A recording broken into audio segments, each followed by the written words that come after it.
Buongiorno, siamo con Claudio Bertollo che è il nuovo direttore di Banca del Veneto Centrale a partire dal 1° luglio, quindi si sta preparando al debutto. Innanzitutto benvenuto. Grazie mille, per me è un grande onore, una grande responsabilità essere stato scelto per assumere il ruolo di direttore generale della Banca del Veneto Centrale e colgo l'occasione anche chiaramente per ringraziare il Presidente, il Consiglio di amministrazione, i componenti del collegio sindacale per la fiducia che hanno riposto in me.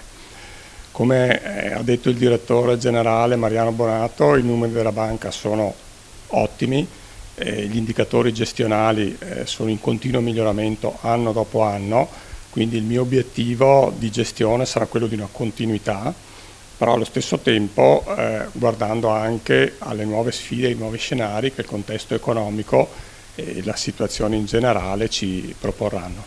Lei, nonostante la giovane età, ha già una lunga esperienza nel mondo delle banche, viene dalla BCC Verona Vicenza, dove ricopriva un ruolo dirigenziale, si trova ad affrontare un'altra banca, però siete sempre nello stesso mondo del credito cooperativo, quindi i principi non cambiano. Certo, i principi non cambiano, il mondo del credito cooperativo è uguale, chiaramente cambio gruppo di appartenenza, Banca del Veneto Centrale è banca leader nel territorio e all'interno del gruppo Cassa Centrale. Sicuramente l'obiettivo sarà quello di sviluppo del territorio, ma con i principi del credito cooperativo, con grande attenzione ai soci, ai clienti e chiaramente alle risorse che lavorano all'interno della banca. Si è fatta un'idea di cosa sarà la prima cosa che fa quando entra direttamente, proprio ufficialmente in carica? La prima cosa chiaramente è un saluto chiaramente a tutti i miei collaboratori, alla squadra, e poi sarà un saluto magari istituzionale ai soci e ai clienti. Chiaramente, come in tutte le nuove iniziative, c'è un programma dei magari, come dicono molte volte, i primi 100 giorni dove si può fare un efficientamento. La banca, ripeto, ha degli indicatori gestionali ottimi, avremo modo di lavorare sull'efficientamento delle procedure e delle norme, andando a toccare quelle con minor valore aggiunto. Poi l'aspetteremo anche a Rovigo.